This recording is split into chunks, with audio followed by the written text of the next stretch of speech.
Oh, welcome to Tyler's Talk, ladies and gentlemen. Today is July the 21st, 2023, and we're going to be talking about Impact Wrestling results because now we know what's going to happen next week.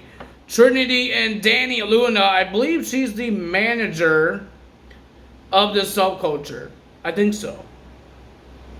Did I get that wrong? And they will be facing the Coven. I don't know why Trinity is teaming up with Dani Luna to versus the Coven when Trinity just won a title. She doesn't need another title, but never the Coven lost the tag titles to Killer Kelly and Masha Slamovich. I totally forgot about that. And then, ladies and gentlemen, we got a loser leaves Impact match. Johnny Swinger will be facing Zicky Dice. Remember, Zicky Dice is out of Impact Wrestling. This is all taped, so he wasn't gone until he loses his match. So I know who's going to win this. I think everybody does. But ladies and gentlemen, Scott D'Amore says, screw the 50 matches to win a championship opportunity. If you win this one match, you get an opportunity to a title. So that's what Johnny Swinger has to do. And we're going to have the return of Eric Young back in his first match since 9 months in Impact Wrestling. He will be facing Nick Aldis, another guy that's supposed to be done, but remember, this is tape. So, all that stuff. We got some interviews happen, and we saw our new champions. Well, except for Trinity, we're going to see her next week. But we got to see Santino Marella in the match. That's pretty cool. Yeah, that's going to be interesting. And we got Jake Something making his return.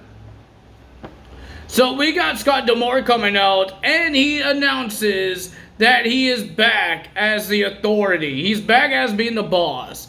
But the Good Hands is not happy about that because they want to beat Scott D'Amore up before Slammiversary. But remember, Scott D'Amore's contract, it stated that he only had to have one match, and that's at Slammiversary. And now he's back as the Authority, and if the Good Hands lay a hand on him, they could fire. Scott D'Amore could fire them. So Scott D'Amore put them in the match against Sami Callihan and Rich Swann. Scott D'Amore is happy because at Slammiversary he won at his match in his hometown and in front of his mom as well. That's good for him. Congrats to Scott D'Amore, and now he's back as the Authority because now Santino has his problems with Dirty Dongo. So, ladies and gentlemen, we have Sami Callihan and Rich Swann versus the Good Hands. It was an okay match, not bad, but the winner of that match was Sami Callihan and Rich Swann. Will they get another shot at the tag team titles? We will find out maybe in the future.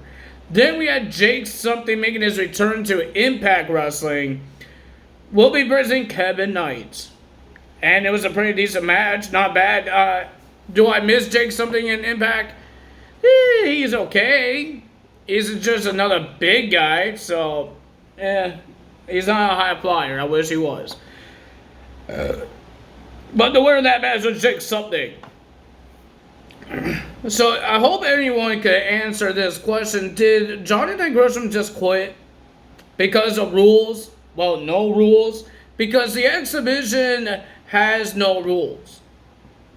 And he's upset with that because at Ring of Honor, he tried so hard to get rules, the pure rules, and he did that. But the X Division doesn't have rules. And he's upset with that, and he says that's not his thing, and he walked away from his interview with Tom. So what does that mean with Jonathan Gresham? And we did have a brawl. Well, technically we had two backstage brawls. We had two backstage brawls with ABC, Chris Bay and Ace Austin having have a camera time to talk to the camera until the Rascals showed up. And then they said something to piss them off, and Chris Bay just punched Trey in the mouth. And then they start brawling, and then Scott D'Amore says, Chris Bay and Ace Austin, you have a match. You have your rematch for your World Tag Team titles, and he kicked out the Rascals out of the building.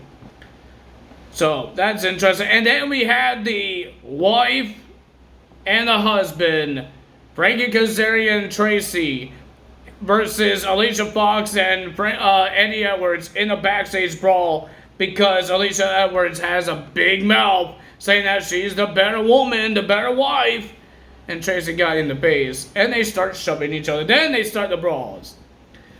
Oh boy. Ladies and gentlemen, now we're going to be talking about the matches here. We already did take something. We got Courtney Rush versus Savannah Evans.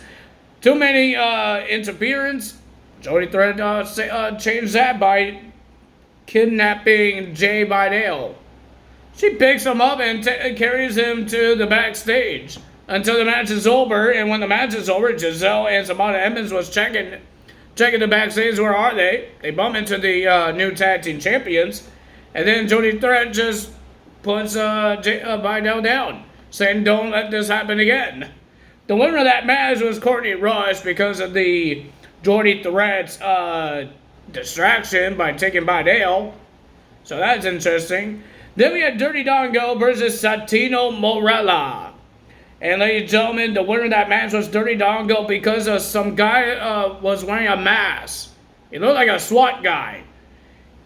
And then when Santino was doing the Cobra, this masked man came out and rips this Cobra out of the hands of Santino Marella. And then Dirty Dongo wins the match. And he got his reveal with his face. And it was Johnny Bravo.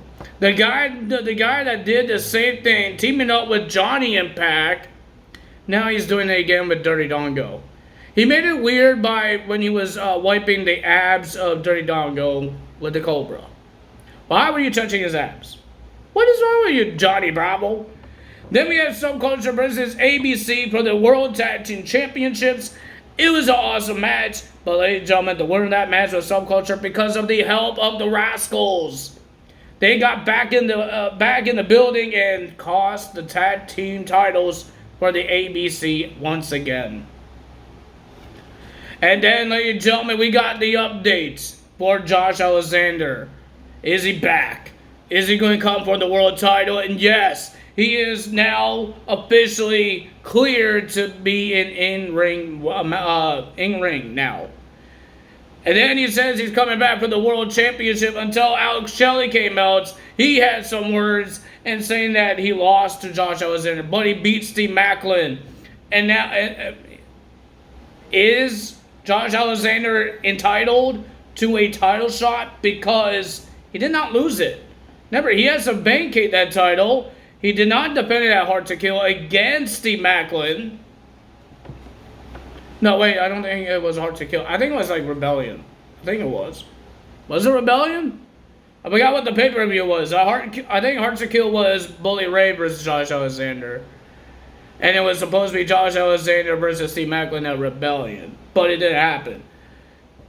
And now the championship is on the shoulder of Mr. Alex Shelley. And then Leo Rush came out and he says he wanted to do the option C with the X Division that was happening in 2012, and they're still doing it.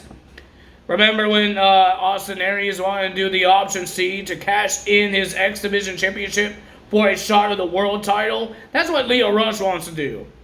And then here comes Kushida, the Ultimate X winner with his X, and says, "You're not cashing that in until you go through me." And then Bully Ray came out. He didn't say words. Kushida, Josh Alexander, and Alex Shelley got attacked by Moose and Brian Myers, and then Bully Ray when he came into the ring. And then, ladies and gentlemen, Bully Ray wants Leo Rush, because Leo Rush was sitting on the turnbuckle, to hit him. To hit him, I guess Moose says, "Here, hit him with the X." But Leo Rush, he rolled out. He did not want to hit the world champion. So Brian Myers did a clothesline onto the world champion to end Impact Wrestling. What in the world is happening now? Why does Bully Ray needs more help? Again. Why? How many help he needs? He had the good hands. He had Steve Maclin. Now he has Moose and Brian Myers. Ay, ay, ay. But ladies and gentlemen, if you guys enjoyed this video, hit the like button, leave a comment below, hit the subscribe button. I will see you guys tomorrow for Friday night's SmackDown results, because that's when I upload the video. So that's all for today. Tyler's out. See you guys tomorrow.